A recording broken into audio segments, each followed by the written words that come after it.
ஸ்வச் பாரத், நாங்கள் வந்து ஜல்ஜீவன் திட்டம், இதெல்லாம் வந்து பண்ணி முடிச்சாச்சு தமிழ்நாடு. நீ இப்போ தான் பிளானிங் போட்டுக்கிட்டு உட்காந்துக்கிட்டு யாருக்கு பாடம் எடுக்கிறேன்? இல்லை, குரூப் ஃபோட்டோவில் ஸ்டாலினுக்கு முதல் வரிசையில் இடம் கொடுக்கப்பட்டிருக்கு. அதுலேயே நமக்கு தெரியுது பாருங்க, பாஜக நெருக்கமாக இருக்காங்க. விளையாட்டு பிள்ளை மாதிரி இங்கு அங்கும் குறுக்கு மறுக்க விஜயும் எடப்பாடியும் முன்னால் குறுக்கு மறுக்க ஓடி விளையாண்டுட்டு இருக்காங்க.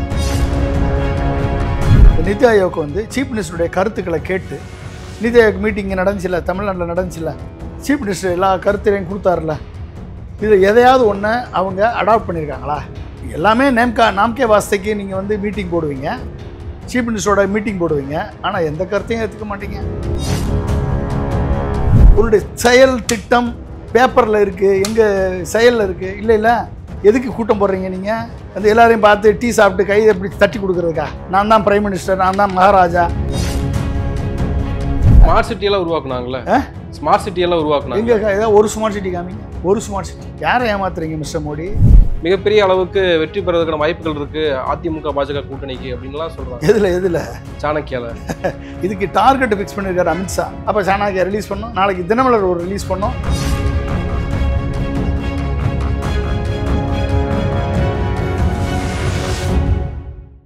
சவுத் பீட் நேயர்களுக்கு வணக்கம். இந்த நேர்காணலில் நாம் சிந்திக்கிருப்பவர் முன்னாள் குடியரசுத் தலைவர் ஏபிஜே அப்துல் கலாம் அவர்களின் அறிவியல் ஆலோசகர் டாக்டர் பொன்ராஜ் அவர்கள். வணக்கம் சார். வணக்கம் பாலாஜி. முதலமைச்சருடைய டெல்லி பயணம் நிதி ஆயோக் கூட்டத்தில் பங்கெடுத்துட்டு வந்துட்டாரு. ஆனாலும் அதனுடைய விமர்சனங்கள் வந்துகிட்டே இருக்கு. குறிப்பாக தவிக தலைவர் விஜய் கூட எடப்பாடி என்ன சொன்னாரோ அதையே வழிமொழிந்திருக்காரு. குடும்ப சுயநலத்திற்காக டெல்லியில் போய் தமிழ்நாட்டினுடைய மானத்தை அடக வச்சுட்டாரு ஸ்டாலின் அப்படின்னு தவிக தலைவர் விஜய் சொல்றாரு. எடப்பாடி நீங்க 5 முறை சொல்லி காமிச்சிட்டீங்க, ஏன் பில்டப் கொடுக்குறீங்க? டெல்லி பயணத்தினுடைய ஏன் இவ்வளவு பில்டப் கொடுக்குறீங்க? ஏன்னா இது போன உடனே நிதி அவங்க ஏதோ கொடுத்துட்ட மாதிரியும், நீங்க வாங்கிட்டு வந்துட்ட மாதிரியும் ஏன் பில்டப் கொடுக்குறீங்க அப்படின்னு எடப்பாடி விமர்சனம் பண்றாரு. நீங்க எப்படி பார்க்குறீங்க? பாவம், எடப்பாடி தான் கொஞ்சம் ஒரு முதலமைச்சராக இருந்தும் விவரம் புரியாமல் பேசுகிறாருன்னு நினச்சா, விஜய் ஒரு புது அரசியல்வாதி, விஜய் ஒரு ஹோப் உள்ள அரசியல்வாதி, விஜய் ஒரு புது நடிகர் அரசியலுக்கு வருகிறார். விஜய் ஒரு விவரத்தோடு பேசுவார்னு எதிர்பார்த்தா, அவரும் விளையாட்டு பிள்ளை மாதிரி இங்கு அங்கும் குறுக்கு மறுக்க விஜயும் எடப்பாடியும் முன்னால் குறுக்கு மறுக்க ஓடி விளையாண்டுட்டு இருக்காங்க. இல்லை, குரூப் ஃபோட்டோவில் ஸ்டாலினுக்கு முதல் வரிசையில் இடம் கொடுக்கப்பட்டிருக்கு. அதுலேயே நமக்கு தெரியுது பாருங்க, பாஜக நெருக்கமாக இருக்காங்க. முதலமைச்சர்லாம் முன்னால் ஃப்ரண்டில் நிற்கிறாங்க, அவர் பக்கத்தில் ஆதி யோகித்தனர் இருக்கிறாரு, முதலமைச்சர் வரிசையாக நிற்கிறாங்க. அதாவது இதெல்லாம் சில்லறத்தனமான பாலிடிக்ஸ். அந்த இப்படிப்பட்ட ஒரு சில்லறத்தனமான பாலிடிக்ஸை விஜய்கிட்ட எதிர்பார்க்கல நான். விஜய் கொஞ்சம் ஓரளவுக்கு பெட்டர் பாலிடிக்ஸை, ஓரளவுக்கு ஒரு மெச்சூர்டு பாலிடிக்ஸை, ஓரளவுக்கு ஒரு நாலேஜ் பேஸ்டு பாலிடிக்ஸை விளையாடுவார் அப்படின்னு நினைச்சேன். பட் விஜயும் அந்த நாளாந்திர அரசியல்வாதிகள் மாதிரி தான் அவரை வழிநடத்த. அவருக்கு என்ன தெரியும்? பாவம், அவருக்கு ஒன்றும் தெரியாது. கொடுத்த இடத்துல கையெழுத்து போடுவார். பொலிட்டிக்கல் அட்வைசர்ஸ் இருக்காங்க, அவங்க கொடுத்த இடத்துல கையெழுத்து போடக்கூடிய ஆள் தான் அவர்.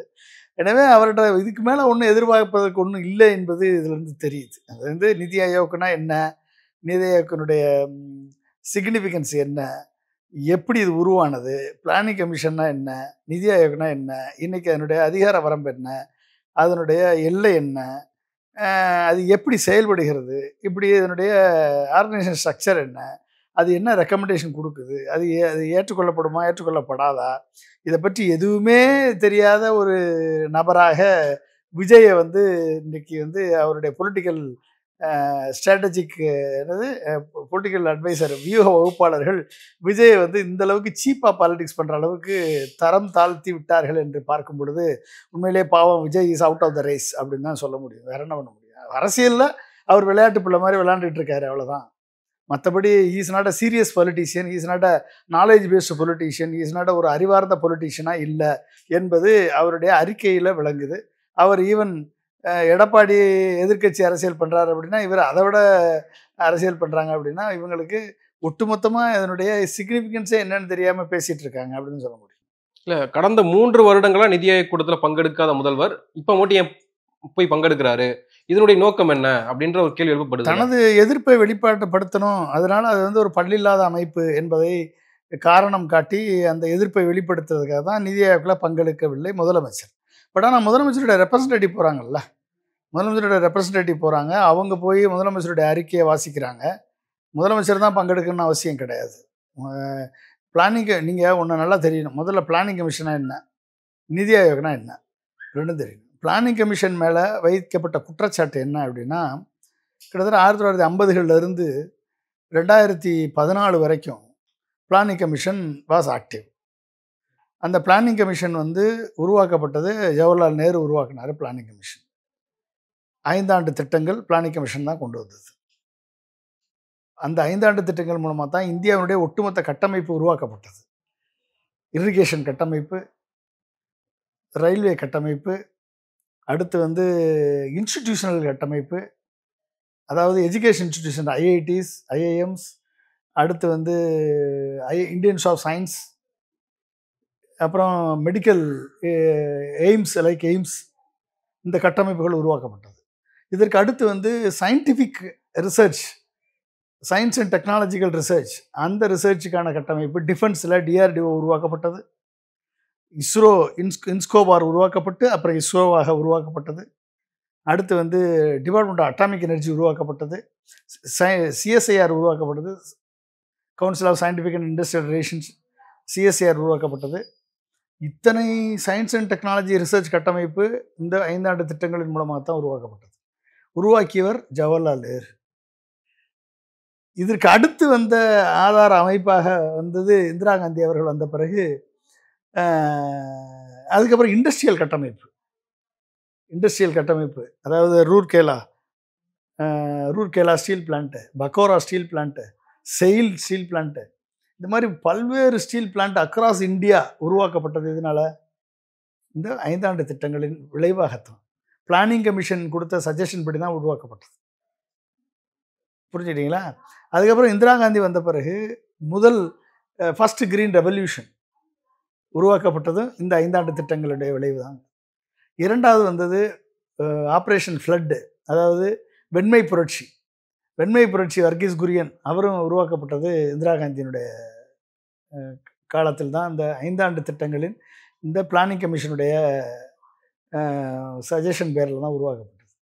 இப்படி வந்து ஒவ்வொன்றும் வந்து ஃப்ளாக்ஷிப் ப்ரோக்ராம்ஸ், இந்தியாவையே மாற்றியமைத்த ஃப்ளாக்ஷிப் ப்ரோக்ராம்ஸ் உருவாக்குனது பிளானிங் கமிஷன். இல்லை, அந்த பிளானிங் கமிஷன் ரெவல்யூஷன் உருவாக்குச்சு நீங்கள் சொல்கிறீங்க. ஆனால் இப்போ மோடி வந்த பிறகு அது ஃபெடரல் ஸ்ட்ரக்சருக்கு எதிராக இருக்கு, உரிய மாநிலங்களுக்கு வந்து அதிகாரத்தை கொடுக்கறதில்ல, பணங்களை கொடுக்கறதில்ல அப்படின்னு சொல்லி தானே அதை கலைச்சிட்டு நிதியை கொண்டு வந்தாரு. இல்லை, அதான் சொல்கிறேன் அதுதான் நோக்கம். அப்போ அந்த நோக்கத்தை நிறைவேற்றணுமா இல்லையா மோடி? டெமோக்ராட்டிக் ஃபெடரலிசத்துக்கு அகெயின்ஸ்டாக பிளானிங் கமிஷன் இருக்குது, டாப் டவுன் அப்ரோச்சில் இருக்குது, சென்ட்ரலைஸ்டு பிளானிங்காக இருக்குது. இதானே கம்ப்ளைண்ட்டு, பிளானிங் கமிஷன் மேலே இருந்த கம்ப்ளைண்ட்டு. அப்போ அதை சரி பண்ணணும், என்ன பண்ணணும், டீசென்ட்ரலைஸ்டு பிளானிங் வரணும். அப்போ முதலமைச்சர்கள் இன்வால்வ் பண்ண ஒரு கவுன்சில் ஆஃப் மினிஸ்டர்ஸ், முதலமைச்சர்கள் இன்வால்வ் பண்ண ஒரு டீசென்ட்ரலைஸ்டு பிளானிங் நடந்திருக்கா அப்படின்னு பார்க்கணுமா இல்லையா? டெமோக்ராட்டிக் ஃபெடரலிசம் நடந்திருக்கான்னு பார்க்கணும். டாப் டவுன் அப்ரோச் இல்லை, இது பாட்டம் அப் அப்ரோச்சுன்னு பார்க்கணும்.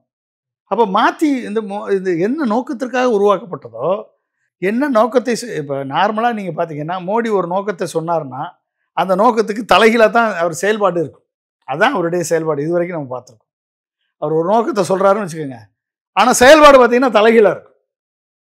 ஓகே, அப்போ எந்த நோக்கத்திற்காக பிளானிங் கமிஷன் இதுவரை ஃப்ளாக்ஷிப் ப்ரோக்ராம் உருவாக்குச்சோ, நான் சொன்னேன் இப்போ first green revolution, second green இது ஆப்ரேஷன் ஃப்ளட்டு, அதாவது ஒயிட் ரெவல்யூஷன், அதுக்கடுத்து நீங்கள் வந்து ஸ்டீல் பிளான்ஸ் உருவாக்கப்பட்டது. அப்புறம் டெக்னாலஜி மிஷன், ராஜீவ்காந்தி வந்தோன்னா technology mission, telecom, ID, mobile, இந்த டெக்னாலஜி மிஷன் ராஜீவ்காந்தி வந்த பிறகு உருவாக்குனது.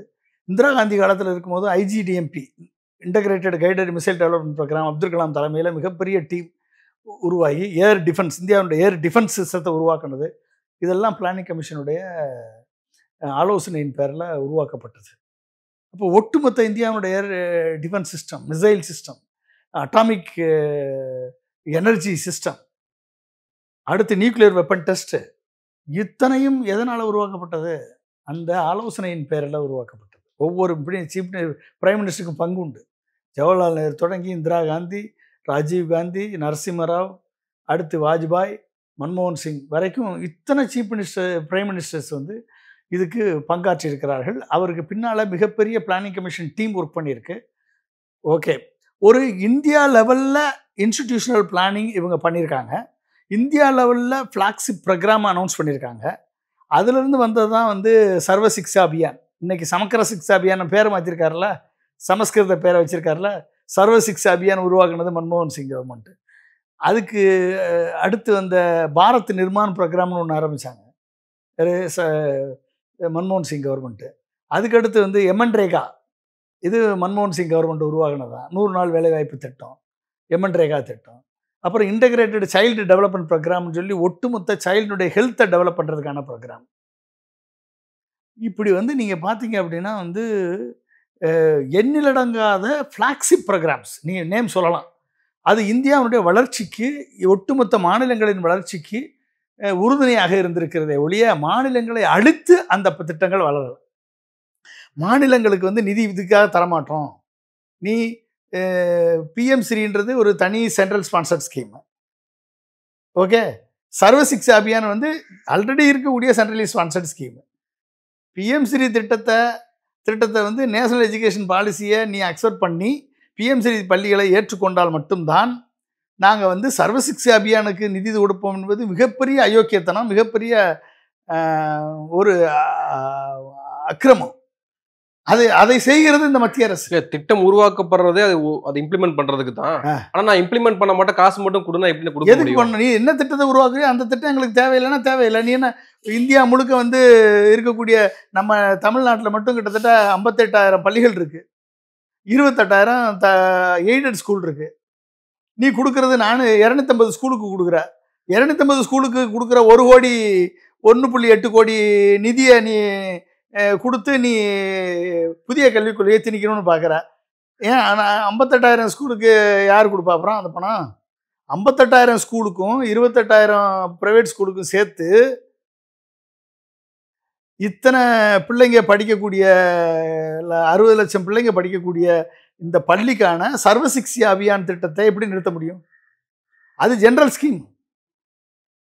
250 ஸ்கூலுக்கு நான் கொடுப்பேன் அப்படின்னு சொல்லிட்டு இந்தியா முழுமைக்குமே நீ பண்ணுறதே ஒரு 4,000 ஸ்கூலுக்கு தான் நீ பண்ணுற மொத்தம். அப்போ அந்த ஸ்கீமை வச்சுக்கிட்டு நீ இதுக்கு ரிலேஷன் பண்ணேன்னா அப்போ என்ன அர்த்தம்? அங்கே தான் வந்து கோஆப்ரேட்டிவ் ஃபெடரலிசம் சாகிறது, கோஆர்சிவ் சென்ட்ரலிசம் வளர்கிறது. அப்போ என்ன அர்த்தம்? மாநில கூட்டாட்சி அங்கே முடிவுக்கு கொண்டு வரப்பட்டு சர்வாதிகாரப்படுத்தப்பட்ட மைய ஆட்சி, ஒன்றிய ஆட்சி அங்கே வந்து நிலைநிறுத்தப்படுகிறது. அங்கே தான் அதைத்தான் எதிர்க்க வேண்டிய கட்டாயம் இருக்குது. அப்போ இத்தனை ஃப்ளாக்ஷிப் ப்ரோக்ராம் வந்த பிளானிங் கமிஷன் என்ன குற்றச்சாட்டு சொன்னீங்க? டாப் டவுன் அப்ரோச்சாக இருக்குது, சென்ட்ரலைஸ்டு பிளானிங் பண்ணுறாங்க, ஸ்டேட்டுக்கு இப்போ பாலிசி மேக்கிங் டிசிஷனில் ஸ்டேட்டினுடைய பங்கு இல்லை, டெமோக்ராட்டிக் ஃபெடரலிசத்துக்கு அகென்ஸ்டாக இருக்குது. அதனால் நாங்கள் பிளானிங் கமிஷனை கலைக்கிறோம், நிதி ஆயோக்கை கொண்டாடுறோம்னு சொல்லி கொண்டாந்தாரில் மோடி. என்ன பண்ணியிருக்கணும்? டாப் டவுன் அப்ரோச்சை மாற்றி பாட்டம் அப் அப்ரோச் கொண்டாந்துருக்கணும். அப்போ என்ன அர்த்தம்? மாநிலங்களுடைய முதலமைச்சர்களது கோரிக்கைகளை ஏற்று உங்களது பிளானிங் உங்கள்கிட்ட இருக்கக்கூடிய ஆஃபீஸர்ஸ், யார் நிதி ஆயோக்கில் இருக்கக்கூடிய ஆஃபீஸர்ஸ், டாப் லெவல் ஆஃபீஸர்ஸ் உங்கள்கிட்ட இருக்காங்க. யாரெல்லாம் இருக்காங்க அது தெரியுமா உங்களுக்கு? Members, full time members. Doctor V K. Saraswat, டிஆர்டிஓனுடைய ஃபார்மர் சீஃப், அவர்கிட்ட நான் ஒர்க் பண்ணியிருக்கேன். டிஆர்டிஓ சயின்டிஸ்டாக இருக்கும் போதும், சயின்டிஸ்ட் ஜியாக இருக்கும் போதும் he was my chief, DRDO chief. Professor Ramchand, agriculture economist அவர். அடுத்து doctor V K. Paul, public health. இவர் தான் வந்து ஆயுஷ்மான் திட்டத்தையும் அந்த போஷான் அபியான் திட்டத்தையும் கொண்டாந்தவர். அடுத்து டாக்டர் அரவிந்த் விர்மானி, இவர் economist, chief economic adviser to the government of India. அடுத்து வந்து ஸ்ரீ ராஜீவ் கௌபா, இவர் வந்து ஃபார்மர் கேபினட் செக்ரட்டரி. இத்தனை பேர் இருக்காங்கல்ல உங்கள்கிட்ட, எல்லாமே eminent people from various discipline. Okay, அப்போ என்ன பண்ணியிருக்கணும்? சீஃப் மினிஸ்டர்கிட்ட எத்தனை பேர் மீட் பண்ணியிருக்காங்க இது வரைக்கும்? இந்த நிதி ஆயோக் வந்து சீஃப் மினிஸ்டருடைய கருத்துக்களை கேட்டு, நிதி ஆயோக் மீட்டிங் நடந்துச்சுல, தமிழ்நாட்டில் நடந்துச்சுல, சீஃப் மினிஸ்டர் எல்லா கருத்துலையும் கொடுத்தாருல, இதில் எதையாவது ஒன்று அவங்க அடாப்ட் பண்ணியிருக்காங்களா? அப்போ எப்படி பாட்டம் அப் அப்ரோச் வந்து நீ மாற்றுறீங்கன்னு அர்த்தம்? எல்லாமே நாம்கே வாஸ்தைக்கு நீங்கள் வந்து மீட்டிங் போடுவீங்க, சீஃப் மினிஸ்டரோட மீட்டிங் போடுவீங்க, ஆனால் எந்த கருத்தையும் ஏற்றுக்க மாட்டீங்க. ஓகே. ஆனால் எப்படிப்பட்டதை உருவாக்குனாரு? இதில் யார் தெரியுமா? இத்தனை மெம்பர்ஸ் இருக்காங்கல்ல, இதில் சேர்மன் வந்து பிரைம் மினிஸ்டர், வைஸ் சேர்மன் வந்து டாக்டர் சுமன் பெரி. இவர் வந்து மே 2022 அப்பாயின்ட் பண்ணியிருக்காங்க. எக்கனாமிஸ்ட்டு, வேர்ல்டு பேங்க்கில் எக்கனாமிஸ்டாக இருந்திருக்காரு. அப்புறம் ராயல் டச்சு ஷெல்லில் வந்து அவர் இதாக இருந்திருக்காரு. ஸோ பிஎம் வந்து சேர்பர்சன் வந்து பிஎம், சுமன் பெரி வந்து வைஸ் சேர்மன். இவர் கீழே வந்து எக்ஸபிஷியோ மெம்பர்ஸ் வந்து மினிஸ்டர்ஸ். யார்? ஃபினான்ஸ் மினிஸ்டர், டிஃபென்ஸ் மினிஸ்டர், இப்படி ஒரு 5-10 மினிஸ்டர் இருக்காங்கன்னு வச்சுக்கோங்க. இதில் என்ன வேடிக்கைன்னா, இந்த அமைப்புக்கு பிளானிங் கமிஷனுக்கு வந்து ஃபண்ட் அலோகேட் பண்ணுறக்கூடிய பவர் இருக்கு. நீத்தி ஆயோக்கு அந்த பவர் பிடுங்கப்பட்டு விட்டது. பவர் கிடையாது. யாருக்கு பவர் கிடையாது? பிரைம் மினிஸ்டர் சேர் பண்ணக்கூடிய எல்லா சீஃப் மினிஸ்டரும் கவுன்சில் ஆஃப் மினிஸ்டர்ஸும் மெம்பர்ஸாக இருக்கக்கூடிய இத்தாம்பரிய ஒரு டெவலப்மெண்டல் பிளானிங் பாடி, இந்தியாவிலேயே மிகப்பெரிய பாடிக்கு, பிரைம் மினிஸ்டர் சேர்மனாக இருக்கக்கூடிய பாடிக்கு ரெக்கமெண்ட் பண்ணக்கூடிய எதையும் அக்செப்ட் பண்ண வேண்டிய பொறுப்பு ஃபினான்ஸ் மினிஸ்ட்ரிக்கு கிடையாது. அப்புறம் எதுக்கு இந்த அமைப்பு? இந்த அமைப்பு என்ன? இந்த ரெக்கமெண்டேஷனை ஏற்றுக்கிறதும் ஏற்றுக்காததும் யார் தெரியுமா முடிவு பண்ணுறது? இதில் 1வது மெம்பராக இருக்கக்கூடிய ஃபினான்ஸ் மினிஸ்டர் முடிவு பண்ணுவார். என்ன முடிவு பண்ணுவார்? யாருக்கு என்ன ஃபண்ட் அலோகேட் பண்ணணும், என்ன ப்ராஜெக்ட் ஏற்றுக்கணும், எதை ஏற்றுக்கக்கூடாது அப்படின்னு முடிவு பண்ணுறது யார்? இவங்களுக்கு கீழே இருக்கக்கூடிய மெம்பர். அந்த member is a part of the NITI Aayog. Entire இது எப்படிப்பட்ட ஒரு பேரடாக்சிக்கல் சிச்சுவேஷன் பாருங்கள். அப்போ இப்படிப்பட்ட ஒரு அமைப்பை வச்சுக்கிட்டு இவங்க விளையாட்டு காமிக்கிறாங்க. இவங்க அப்போ என்ன அர்த்தம்? எதுக்கு முதலமைச்சர் போகலை 3 வட்டம்? பல்லில்லாத அமைப்பு இது, அதனால் போகல. அதுக்காக போகாமல் புறக்கணிக்கலாமா? போகணும், இதை எக்ஸ்போஸ் பண்ணணும், நீ யாருன்னு சொல்லணும். இப்போ போனதுனால தானே விவாதம்னு வந்துருக்கு. விவாதம்னு வந்த பிறகு தானே எல்லாத்தையும் நம்ம டிஸ்கஸ் பண்ணுறோம். நம்ம டிஸ்கஸ் பண்ணுறதுனால தான் மக்களுக்கு போய் தெரியுது. மக்களுக்கு தெரிகிறதுனால தானே இது வரைக்கும் இந்த பிளானிங் கமிஷன் என்ன சாதனை பண்ணியிருக்கு. மோடியால் அமைக்கப்பட்ட 10 ஆண்டு காலத்தில், கடந்த 10 ஆண்டு காலத்தில் நிதி ஆயோக் ஒன்றுமே பண்ணலை அப்படின்னு நம்மளுக்கு தெரிய வருது. இல்லைன்னா தெரிய வருமா? அப்போ இந்த அரசியல் நுணுக்கங்கள்லாம் தெரியாமல் விஜயும் எடப்பாடியும் பேசுகிறாங்க அப்படின்னா இவர்கள் விளையாட்டு பிள்ளை என்றதை தவிர்த்து வேறு என்ன சொல்ல முடியும்? புரிஞ்சுக்கிட்டீங்களா? அப்போ என்ன அர்த்தம்? இப்போ சரி, இந்த நிதி ஆயோக் கடந்த 10 ஆண்டுகளில் என்ன பண்ணுச்சுன்னு பார்ப்போம். தமிழ்நாடு என்ன பண்ணுச்சுன்னு பார்ப்போம். ஒரே ஒரு ஸ்டேட் மட்டும் எடுத்துக்கிறேன். நிதி ஆயோக் என்ன பண்ணுச்சு, தமிழ்நாடு என்ன பண்ணுச்சு? நிதி ஆயோக் சரிங்களா என்ன பண்ணுச்சு? ஹெல்த்தில் வந்து ஆயுஷ்மான் பாரத் ஸ்கீம் அனௌன்ஸ் பண்ணுச்சு. ஹெல்த் இன்சூரன்ஸ் ஸ்கீம் முதலாக தமிழகத்தில் ஹெல்த் இன்சூரன்ஸ் ஸ்கீமை கொண்டு வந்தவர் கலைஞர் காப்பீட்டு திட்டம். அதுக்கு முன்னால் இது ஆந்திராவில் அந்த காப்பீட்டு திட்டம் வந்தது. ராஜசேகர் ரெட்டி வந்து கொண்டாந்தார். அதை கலைஞர் காப்பீட்டு திட்டம் வந்து தமிழ்நாட்டில் கொண்டு வந்தவர் கலைஞர் அவர்கள். 1 லட்சம் ரூபா கலைஞர் காப்பீட்டு திட்டம். அந்த திட்டத்தை ஜெயலலிதா அவர்கள் வரும் பொழுது நான் தான் அந்த பிளானிங் கொடுத்தேன். தமிழ்நாடு முதலமைச்சர் காப்பீட்டு திட்டம்னு மாற்றி 4 லட்சம் ரூபா டார்கெட்டை ஃபிக்ஸ் பண்ணது நான் தான். அதை ஜெயலலிதா அம்மா அப்படியே ஏற்றுக்கிட்டு அந்த ஸ்கீம் அனௌன்ஸ் பண்ணாங்க. அந்த ஸ்கீமில் தான் வந்து கவர்மெண்ட் ஹாஸ்பிட்டல்லையும் உள்ளே நான் சேர்த்தேன். நான் கவர்மெண்ட் டாக்டர்ஸுக்கு இன்சென்டிவ் கொடுங்கம்மான்னு சொன்னேன் அந்த அம்மாட்ட, ஜெயலலிதா அம்மாட்ட. அந்த அம்மா சரின்னு சொல்லி அதை கொடுத்தாங்க.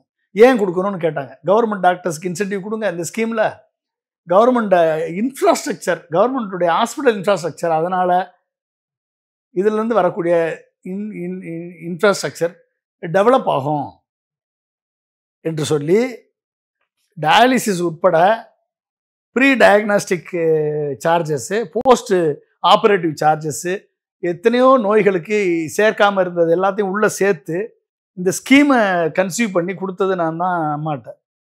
அந்த ஸ்கீமை ஜெயலலிதா அம்மா தமிழ்நாடு முதலமைச்சர் காப்பீட்டு திட்டம்னு 4 லட்சம் ரூபா அனௌன்ஸ் பண்ணாங்க. இந்தியாவிலேயே எந்த மாநிலமும் பண்ணலை 4 லட்சம் ரூபா.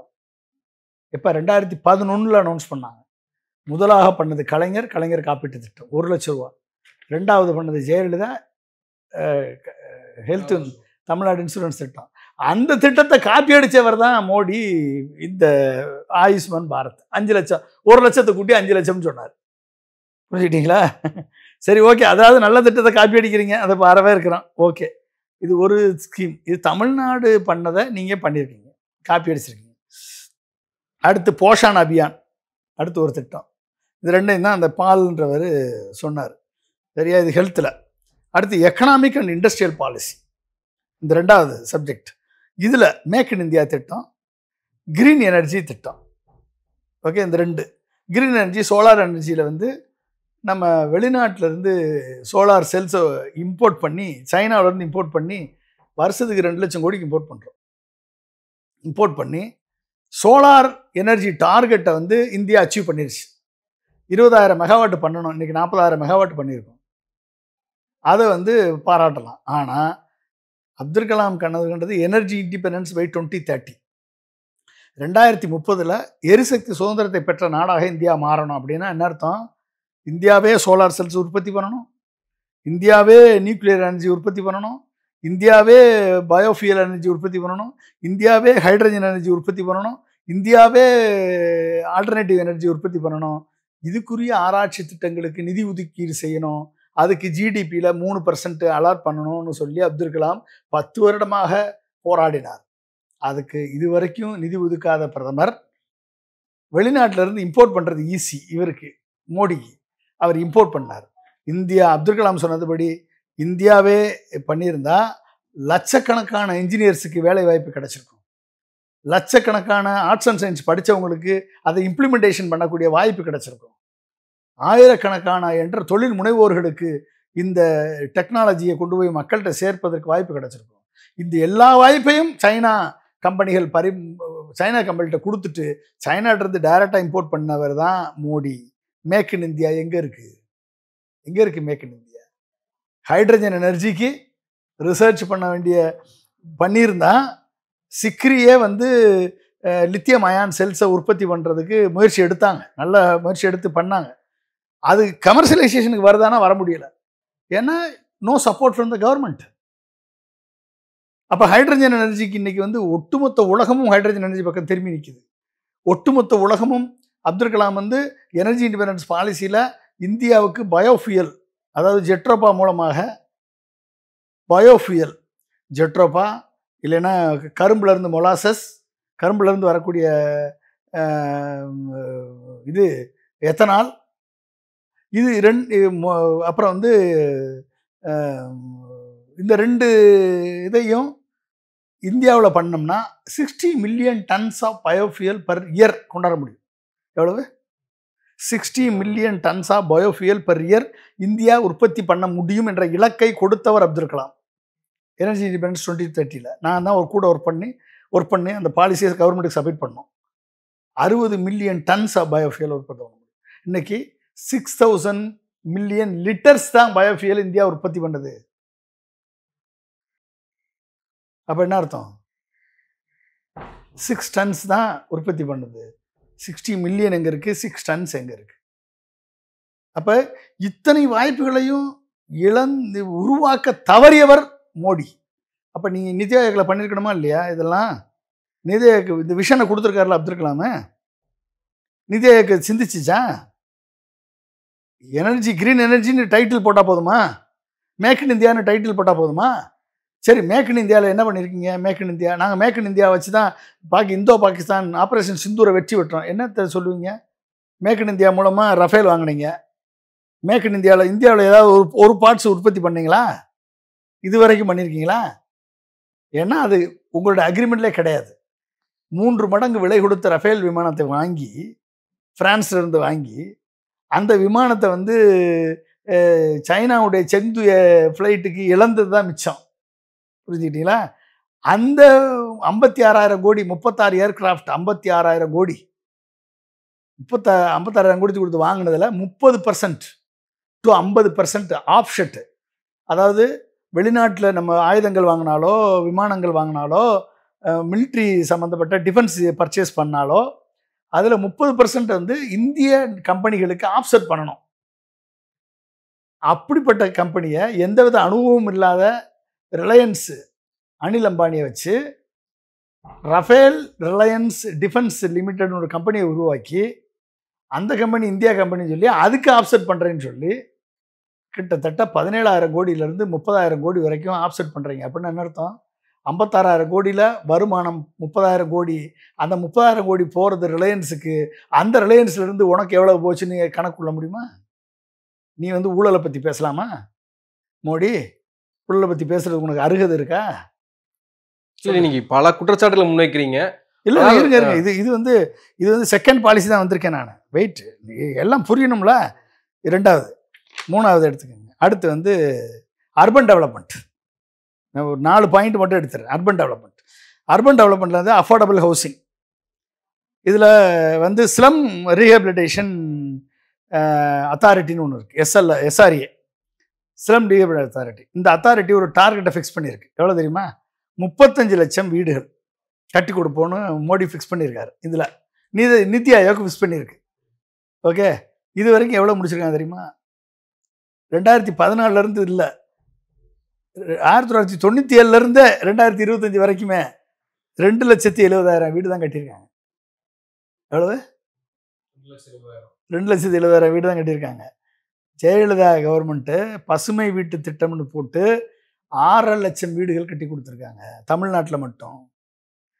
கலைஞர் திரு மு.க. ஸ்டாலின் அவர்கள் வந்த பிறகு கலைஞர் கனவு இல்லம்னு போட்டு 1 லட்சம் வீடு கட்டி கொடுத்துருக்காங்க. SC/STகளுக்கான வீடுகள் நீங்கள் போய் பார்த்தீங்கன்னா கிட்டத்தட்ட 4,000 வீடு SC/ST கட்டி கொடுத்துருக்காங்க. நீங்கள் வந்து பழங்குடியினர் வாழக்கூடிய பகுதியில் போய் இப்போ தாட்கோ கட்டிக்கிட்டு இருக்காங்க. தாட்கோ MD கட்டுறாரு. நீங்கள் பாருங்கள், தமிழ்நாடு கவர்மெண்ட் கட்டி கொடுக்குது. அந்த வீடை போய் பாருங்கள், மோடி கட்டி கொடுக்குற வீடையும் போய் பாருங்கள். ஓகே, என்னென்ன அந்த வீட்டில் குறைந்த செலவில், ஓகே, குறைந்த செலவில் வந்து குறைந்த அளவு தான், 269 ஸ்கொயர் ஃபீட் தான் அந்த வீடு. ஆனால் அந்த வீட்டில் வந்து UPVC window, fan, tiles, puff panel, அப்புறம் வந்து ஃப்ளஷ் டோரு, எல்லாமே டாப் கிளாஸ். புது வீடு கட்டின மாதிரி இருக்கும். புது வீடுனா மாடர்ன் வீடு கட்டின மாதிரி இருக்கும். அப்படிப்பட்ட வீடை தமிழ்நாடு அரசு தரமாக கட்டி கொடுக்கறது. நீங்கள் போய் ஆதி திராவிடர் விடுதிகளை போய் பாருங்கள். முந்தியெல்லாம் நீங்கள் போய் பார்த்தீங்கன்னா தமிழ்நாடு பிற்படுத்தப்பட்டோர் விடுதின்னு இருக்கும். மாணவர்கள் படிக்கக்கூடிய விடுதி, பள்ளி கல்லூரி மாணவர்கள் படிக்கக்கூடிய விடுதி ரொம்ப மோசமாக இருக்கும். இப்போ தமிழ்நாடு அரசு திரு மு.க. ஸ்டாலின் தலைமையில் கட்டி கொடுக்குற விடுதியை போய் பாருங்கள். அங்கே போய் படிக்கணுன்ற ஆசை தானாக வரும். அவங்களுக்கு விளையாடுவதற்கு, படிப்பதற்கு கேரம் போர்டு வசதி, chess board, table tennis, computer lab, library, இத்தனை ஃபீச்சரோட கட்டி கொடுத்துட்ருக்காங்க. ஹாஸ்டல்லங்க, SC/ST ஹாஸ்டல், பிற்படுத்தப்பட்டோர் ஹாஸ்டல். நான் போய் பார்த்துட்டு உண்மையிலே அசந்து போயிட்டேன். நான் அந்த அளவுக்கு கட்டி கொடுத்துட்ருக்காங்க, தாட்கோ பண்ணுறாங்க. ஸோ இதெல்லாம் வந்து சைலண்ட் ரெவல்யூஷனாக நடந்துட்டுருக்கீங்க. தோழி விடுதிகள் இங்கே கட்டி கொடுத்துட்ருக்காங்க. நீங்கள் 35 லட்சம் ஹவுஸ் கட்டுறேன்னு சொல்லி 10 போட்டு பிளான் போட்டு 10 வருஷம் ஆச்சு. மொத்தமாகவே கடந்த 10 ஆண்டுகளுக்கு மேலே கட்டின விடுதி, 20 ஆண்டுகளுக்கு மேலே கட்டின விடுதியே 2.5 லட்சம் வீடு தான் கட்டியிருக்கு சென்ட்ரல் கவர்மெண்ட்டு. நீ என்ன வெளியே வந்து நீங்கள் சொல்லிக்கிறீங்க? என்ன உங்களுடைய பிளானிங் எங்கே இருக்குது? எப்படி நீங்கள் வந்து இது கொண்டாடுவீங்க? ஓகே, ஸ்வச் பாரத், நாங்கள் வந்து ஜல்ஜீவன் திட்டம், இதெல்லாம் ஒவ்வொரு தமிழ்நாட்டில் எப்பயோ பண்ணி முடிச்சாச்சு. கூட்டு குடிநீர் திட்டம், ஒவ்வொரு ஊருக்கும் கிராமத்தில் வந்து டேங்க், வாட்டர் டேங்க்கு, தெருக்களுக்கு பைப் கனெக்ஷன், இதெல்லாம் தமிழ்நாடு எப்பயோ எம்ஜிஆர் காலத்துலேருந்தே, எம்ஜிஆர் கலைஞர் காலத்திலே பண்ணி முடிச்சிட்டாங்க. கம்யூனிட்டி டாய்லெட்டு, எம்ஜிஆர் காலத்தில் கம்யூனிட்டி டாய்லெட் ஒவ்வொரு கிராமத்துக்கும் கட்டி கொடுத்தாங்களா இல்லையா? ஒரு பல்பு, குண்டு பல்பு கொடுத்து, நான் குண்டு பல்பு, எங்கள் வீடு அரிக்கன் லைட்டில் தான் நான் படித்தேன் எங்கள் கிராமத்தில், தோணுகல் கிராமத்தில். எம்ஜிஆர் வந்து 1977 தான் குண்டு பல்பு கொடுத்து, அந்த குண்டு பல்பில் உட்காந்து எல்லாரும் படிப்போம் நாங்கள். இப்படி இதெல்லாம் வந்து பண்ணி முடிச்சாச்சு தமிழ்நாடு. நீ இப்போ தான் பிளானிங் போட்டுக்கிட்டு உட்காந்துக்கிட்டு யாருக்கு பாடம் எடுக்கிற நீ? ஓகே, யாருக்கு பாடம் எடுக்கிற? அடுத்து எடுத்துக்கோங்க, education and skill development, expanding quality higher education, state level university, state level யூனிவர்சிட்டியில் ஹையர் எஜுகேஷன் குவாலிட்டி இம்ப்ரூவ் பண்ணுறதுக்கு என்ன நீ ஃபண்டிங் கொடுத்துருக்க இது வரைக்கும் சொல்லு பார்ப்போம். ஹையர் எஜுகேஷன் குவாலிட்டி எப்படி இம்ப்ரூவ் ஆகும்? ரிசர்ச்சுக்கு ஃபண்டிங் கொடுத்தா தான் இம்ப்ரூவ் ஆகும். ரிசர்ச்சுக்கு ஃபண்டிங் கொடுத்தா தான் ஹையர் எஜுகேஷன் குவாலிட்டி இம்ப்ரூவ் ஆகும். நீ யூஜிசி மூலமாக வைஸ் சான்சலர் யாரை அப்பாயின் பண்ணுறது? ஆர்எஸ்எஸ் சார்ந்த வைஸ் சான்சலர் அப்பாயின் பண்ணுறதுக்கு கவர்னரை வச்சுக்கிட்டு ஒரு யூனிவர்சிட்டி ஃபங்க்ஷன் பண்ண விடாமல் பண்ணிக்கிட்டு இருக்கிய நீ. இதுக்கு பேர் டெமோக்ராட்டிக் ஃபெடரலிசமா? எப்படி நீ ஹையர் எஜுகேஷன் குவாலிட்டி இம்ப்ரூவ் பண்ணுவ? நீ எப்படி இம்ப்ரூவ் பண்ணுவ? ரிசர்ச்சுக்கு ஃபண்டிங் கொடுத்தியா? ஒட்டுமொத்த தமிழ்நாட்டில் இருக்கக்கூடிய ஸ்டேட் யூனிவர்சிட்டிக்கு யூஜிசியினுடைய ஃபண்டிங் 300 கோடி தான் அலாட் பண்ணியிருக்காங்க இந்த கடந்த வருஷத்தில். அந்த 300 கோடி ஃபண்டிங்குமே 6 யூனிவர்சிட்டிக்கு 50 கோடி வரணும். அதுவே இன்னும் சாங்ஷன் ஆகி வரல. ஆனால் தனியார் ப்ரைவேட் யூனிவர்சிட்டிக்கு இந்த யூஜிசி கொடுத்த யூஜிசி, டிஎஸ்டி, டிபிடி இந்த மாதிரி சென்ட்ரல் கவர்மெண்ட்டினுடைய யூனியன் கவர்மெண்ட்டுடைய ஆர்என்டி டிபார்ட்மெண்ட்ஸு ஒரு தனியார் ப்ரைவேட் யூனிவர்சிட்டி கொடுத்த ஃபண்டிங் எவ்வளோ தெரியுமா? 1400 கோடி. தனியார் ப்ரைவேட் யூனிவர்சிட்டி 1400 கோடி கொடுக்குற நீ. ஆனால் ஸ்டேட் கவர்மெண்ட் ஃபண்டு பண்ண டீம்டு யூனிவர்சிட்டி கொடுத்துருக்க. ஆனால் ஸ்டேட் கவர்மெண்ட் பண்ண ஸ்டேட் கவர்மெண்ட்டுடைய 300 கோடியவே நீ கொடுக்கல. உன்னுடைய செயல் திட்டம் பேப்பரில் இருக்குது, எங்கள் செயலில் இருக்குது. இல்லை இல்லை. அப்போ நிதி ஆயோக் என்ன பண்ணுது? பல்லுல அமைப்பு நான் சரியாக இருக்கேன். அப்போ ஃபண்டிங் யார்கிட்ட போய் கேட்குறது?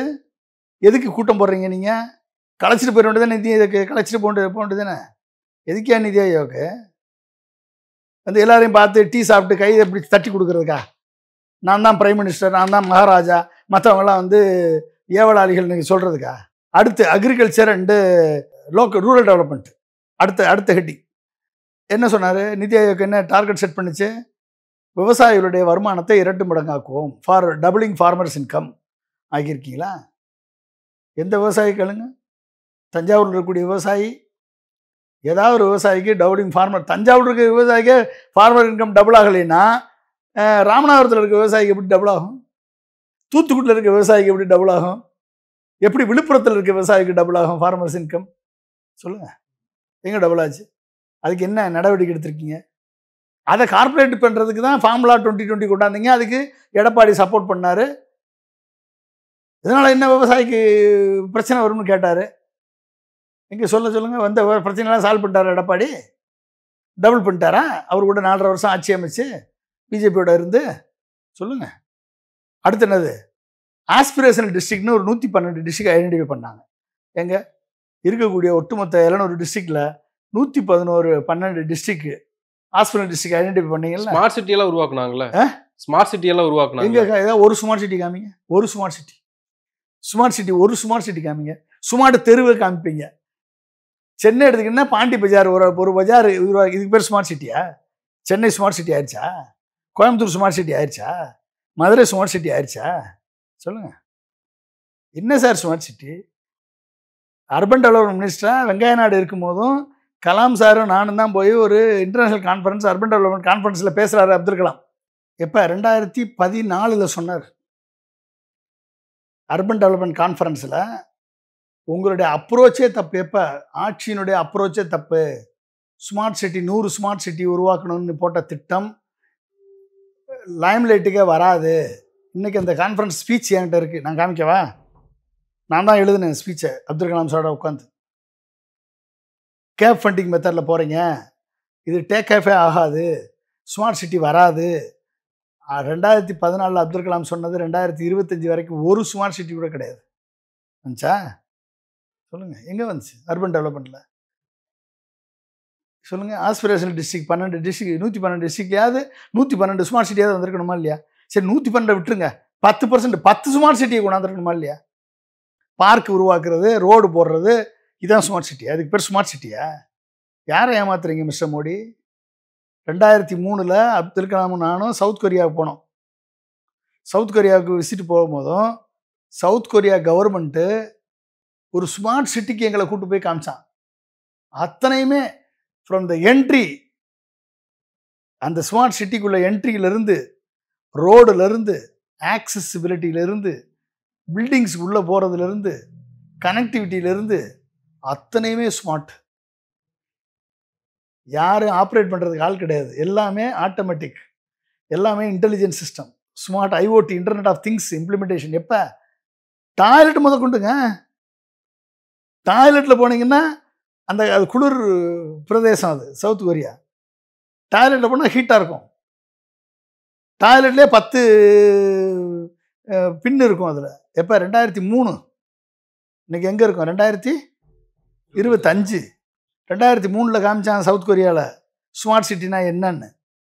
அப்படிப்பட்ட ஒரு ஸ்மார்ட் சிட்டியை connected access, road, drainage system, rain water harvesting system, sewage system, integrated நீங்க சுவேஜ். தமிழ்நாட்டை மட்டுமே பார்க்குறீங்க இல்லையா? இப்போ இந்திய அளவில் இப்போ மீண்டும் பிரதமர் மோடி 3வது முறையாக தேர்ந்தெடுக்கப்பட்டிருக்கார் அப்படின்னா அதனுடைய நீட்சி தான். அவர் எதுவுமே பண்ணலாமையா வந்து மக்கள் அவருக்கு வாக்கு செலுத்தி. இதெல்லாம் தெரியாமல் இருக்கான்னு அர்த்தம். வேற என்ன இருக்கு? இதெல்லாம் தெரியாமல் இவிஎம்மை வச்சுக்கிட்டு மக்களை வந்து ஜாதியாலையும் மதத்தாலையும் பிரித்து ஓட்டை வாங்கிட்டு வந்தால் போதுமா? அதனால என்ன பிரயோஜனம்? யாருக்கு என்ன பிரயோஜனம்? ஆட்சியிலேருந்து யாருக்கு என்ன பிரயோஜனம்? ஆட்சியில் இருந்த நாட்கள் குறைவான நாட்களாக இருந்தாலும் மக்களாட்சி நடத்துவனே மன்னன், மக்களாட்சி நடத்துவனே பிரதமர், மக்களாட்சி நடத்துவனே மக்களால் போற்றக்கூடிய தலைவனாக போற்றப்படுவான் என்று இருக்கணும். இல்லை, அப்படி பார்த்தா 2026ல் பாஜக அதிமுக கூட்டணி தோல்வி அடையணும். ஆனால் வந்து சாணக்கிய கருத்து கணிப்பில் மிகப்பெரிய அளவுக்கு வெற்றி பெறதுக்கான வாய்ப்புகள் இருக்கு அதிமுக பாஜக கூட்டணிக்கு அப்படின்லாம் சொல்றாங்க. எதுல சாணக்கியால சி ஓட்டுன்னு ஒருத்தன் போட்டுட்டு இருந்தான், இப்போ சாணக்கியன்னு ஒருத்தன் போடுறான். ஓகே, இவங்களுக்கு ஒரு வேலையே கிடையாது. அதாவது வந்து இதெல்லாம் பெர்செப்ஷன் பில்டிங். அதாவது இல்லாத கருத்தை உருவாக்கக்கூடிய ஒரு முயற்சியினுடைய வெளிப்பாடு. இதுக்கு டார்கெட் ஃபிக்ஸ் பண்ணியிருக்காரு அமித்ஷா. என்ன டார்கெட்டு? அதிமுகவும் பிஜேபியும் கூட்டணி சேர்ந்து விட்டால் என்டிஏ கூட்டணி ஆட்சி அமைந்து விடும் என்ற டார்கெட்டை ஒரு வருஷத்துக்கு முன்னால் செட் பண்ணியிருக்காரு. அந்த டார்கெட் செட் பண்ணுறதுக்கு, மக்களை நம்ப வைப்பதற்கு அப்பப்போ கருத்து கணிப்பு ரிலீஸ் பண்ணணும். அந்த கருத்து கணிப்பு ரிலீஸ் பண்ணுறதுக்கு ஆங்கில மீடியா, ஒரு சி ஓட்டுற ஒரு மீடியா, தமிழ்நாட்டில் வந்து ஆர்எஸ்எஸ் மீடியா, சாணக்கியா மீடியா, இந்த மீடியாக்கள் வந்து ஒரு சர்வே மாதிரி எடுத்து இவர்கள் போடுவாங்க. இந்த போட்ட உடனே அப்படியா அப்படி கேள்வி கேட்குறீங்களே நீங்கள், அது அப்படியே அதிமுக கூட்டணி ஜெயிச்சிருமா? அப்போ ஒரு பெர்செப்ஷனை வந்து மக்கள் மத்தியில் அப்படி பில்டப் பண்ணிவிட்டு அந்த பெர்செப்ஷன் வாக்கா மாறுதா இல்லையான்றதுலாம் பிரயோஜனம் இல்லை. கிரவுண்ட் லெவலில் வாக்கா மாறாது. கிரவுண்ட் லெவலில் பார்த்தீங்கன்னா டோட்டலாக அதிமுகவுக்கு விழுந்த ஓட்டு, இந்த வட்டம் விழுந்த ஓட்டு மோடியை பிடிக்காத ஓட்டு, மோடிக்கு போடாத ஓட்டு. அதிமுகட்டிருந்து பிஜேபிக்கு போன ஓட்டு மோடியை சார்ந்த ஓட்டு, மோடியை ஆதரித்த ஓட்டு எல்லாமே பிஜேபிக்கு போயிடுச்சு ஆல்ரெடி. அந்த ஓட்டு தான் 18% அதிமுக பிஜேபி கூட்டணியுடைய ஓட்டு. அந்த ஓட்டு இந்த ஓட்டு எப்படி சேரும்? மோடியோட சேர்ந்தா அதிமுக கிடைக்கிற 20% ஓட்டும் காலி. இதுதான் கிரவுண்ட் ரியாலிட்டி.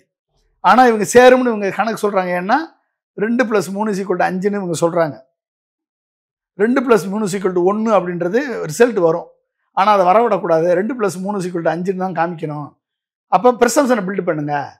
அப்போ சாணக்கியா ரிலீஸ் பண்ணோம், நாளைக்கு தினமலர் ஒரு ரிலீஸ் பண்ணோம். ஓகே, நாளைக்கு கழிச்சு தினத்தந்தி ஒன்று ரிலீஸ் பண்ணோம், நாளை கழிச்சு இன்னொரு இந்தியா டுடே ரிலீஸ் பண்ணோம், அடுத்து பிரசாந்த் கிஷோர் ரிலீஸ் பண்ணுவார், அடுத்து ஒவ்வொருத்தராக ரிலீஸ் பண்ணுவாங்க. விஜய்க்கு வந்து செல்வாக்கு கூடிடுச்சு, இன்னொருத்தர் ரிலீஸ் பண்ணுவார். ஒருத்தர் அதிமுக பிஜேபி கூட்டணி ஜெயிக்கும்னு ரிலீஸ் பண்ணுவார்.